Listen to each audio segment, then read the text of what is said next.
Hi Cancer, here is a general look at your solar chart for May 2015. It could be really connecting with others in a group context, networking, sort of online connections this month, but also very much doing a lot of stuff in private or behind the scenes. It could be with others, it could be just, a solo flight of your own. But whatever it is, it's got more of this feeling of collectivity, of connecting to the common good, of maybe being of service as well. Until the 21st, the solar energy means that it's a forward-moving phase. It's very, very progressive, and it's not what you know, but who you know. So it's contacts, old and new, that will be important, that will be center stage at least. And this feeling of bonding with others because of shared interests or shared targets and goals, that kind of thing. So all of that is coming up with the position of the Sun, but also with the position of Mars as well, because Mars and the Sun are going along together in this very future-orientated, very sociable sector of your solar chart, until Mars peels off and goes on into the next house of your solar chart. But with Mars there, and Mars being the nature that he is, which is a bit pushy sometimes, and is also very dynamic and decisive. So due to certain others, the Mars energy can come at you as they're being demanding, decisive, a bit challenging for you, or it might be that you are feeling competitive, you are feeling like you want to get things done, and it might be a sort of mixture of the two. It usually is. So on the one hand, you might get a bit tied up because of everything you need to do on behalf of everybody else, but on the other hand, because there's a lot of hustle and bustle with what they're doing, you need to kind of keep up as well, or find your own little slot, and then just because you need to have a free hand with Mars. You know, you don't want to be just kind of in with the stampede. You want to have your own little patch of that you've got control over, really. So you need to be finding that balance with Mars in this very progressive area. Mercury is working from deeper levels, and your mind tends to become introspective. Both Mercury and Venus are in the same area as the month begins. So Mercury stays there all month, Venus doesn't. And Mercury there means that it's difficult to be decisive because you don't have enough information about something.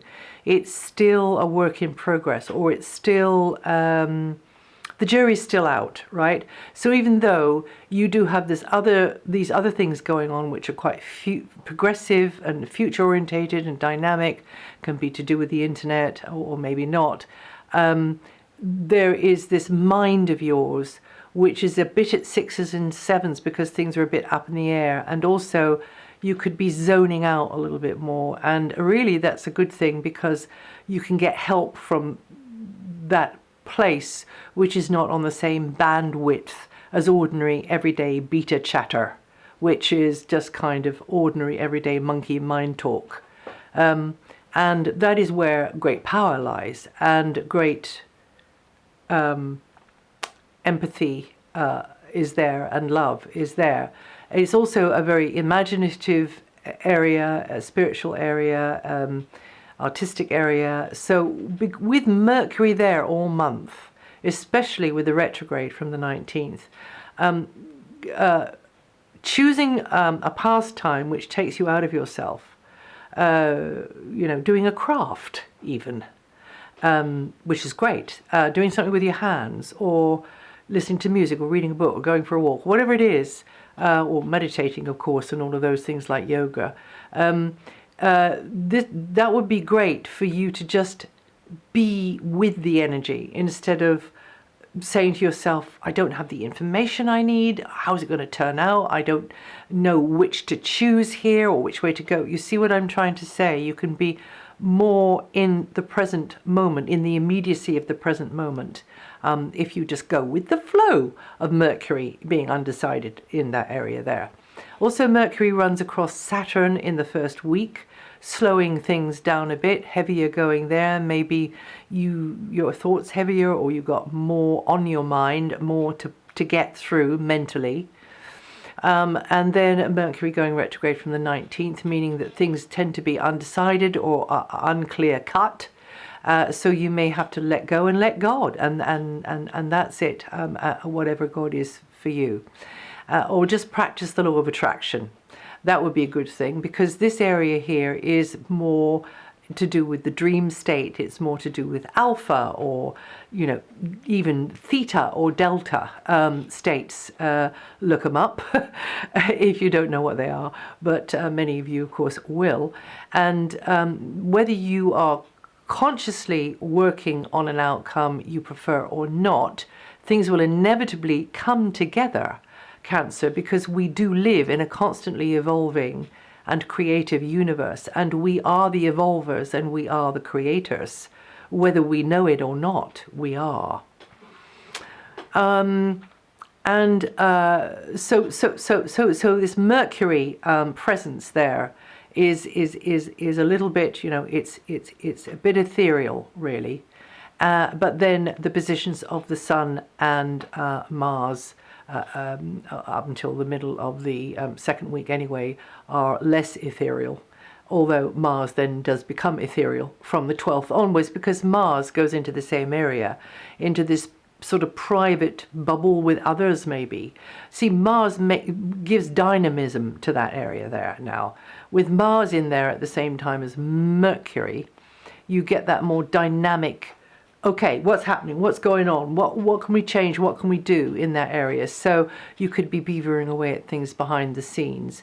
And also, because it is the area of higher service, you could be beavering away because others need you to be there for them. But also, it might be that others are beavering away for you because you need the help yourself. This is almost like going through the kind of the repair shop, in a way. It can be for some of you, with Mars going through there, and Mars will be going through there, and well, for about 6 weeks, in fact. And then, but remember, you can achieve a lot. So, for instance, because this is an emotional area, maybe with Mars there, you think, okay, I've had enough of falling down the same old holes in the road emotionally. I'm going to do some therapy now. I'm going to get my act, clean up my act. Or maybe because this can be a nostalgic area and harking back to the past, maybe you decide to kind of archive things or catalogue things, or indeed you write certain problems or problematical patterns out of yourself through writing or through some other kind of therapy. So that's the kind of thing. And of course the meditation, more dynamic with that, the yoga, and doing things which really do take you out of your ordinary everyday mind, even more so with Mars in there. And then Venus.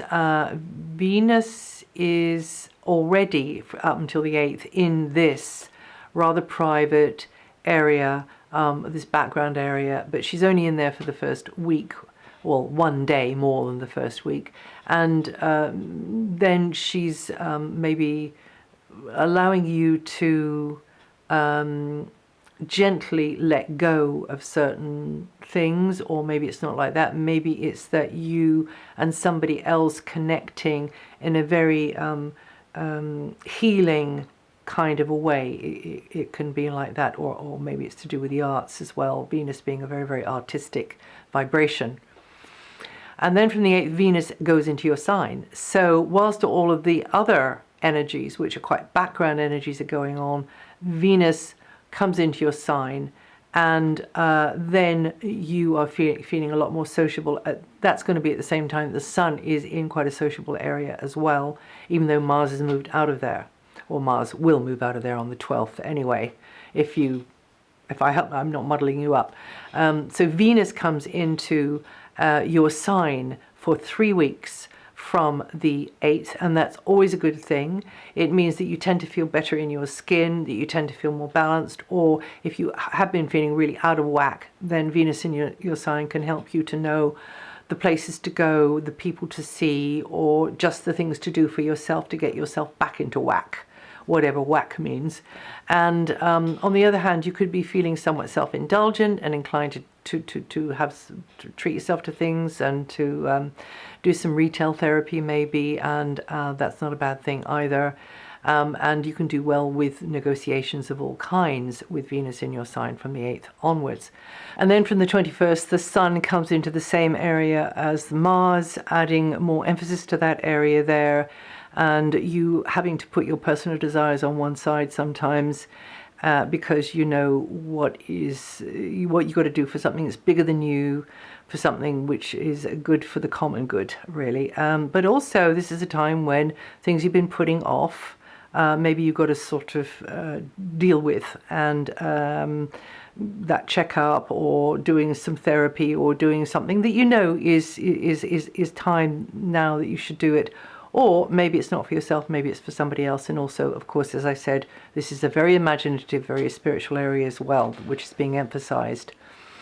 Now, Mercury going over Saturn in the first week, Mars opposing Saturn at the beginning of the third week, slowing things down fleetingly, and then the Sun going across Saturn in the first half of the last week, which could mean you have a little bit of a dip in confidence. But then there is a stunningly wonderful aspect, which is Jupiter still very much closely aligned with Uranus. Even though it's a bit further apart over May, they came quite close together over April. They're going a bit further apart over May, and then they're coming close together again over particularly the second half of June, but they're also together enough to make the difference for us to feel that in June as well, and this month.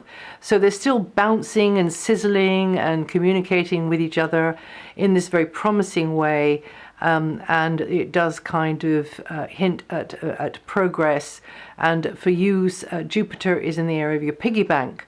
So it's very unpredictable, any energy with Uranus, but it means that you should be pushing the boundaries, you should be pushing the fabric of life out further, and that can expand not only your world and your perspective, but also it could expand your piggy bank as well.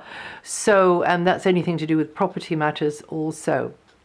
So you need to decide what's the highest priority for you at this stage in your life's journey, and then to really put the vision out there, to put the intention out there to create, to manifest that. And as we are in a constantly unfolding, evolving, creative universe, we can do no other than create. Sometimes we create absolute bedlam, havoc. In fact, when you look around the world today, mostly that's what's going on, it seems, if the media is to be believed. But we can also create in any way we like. So you might try using that energy there. You Cancerians born on the 4th to the 9th of July, or with 12 to 17 degrees rising, going to feel that energy the most at the moment. Saturn is in a very service-orientated area of your chart. It's also an area of day-to-day chores, work, and health matters. So anything like that will be plodding along slowly but surely. If you've also set the intention for improvements there, or if you are slowly getting more organized, you're stepping up to the plate with repairs, maintenance, obligations, schedules, but also health matters, then very, very slowly it should be improving, even though sometimes you think it's not. The thing about Saturn is that it's slow. And because it's slow, we are allowed to really go through the experience properly and be very thorough. So that is just to let you know, just keep plugging away at it, whatever the thing is, and also for learning new skills, for learning things through these experiences which are maybe challenging and pressuring at times.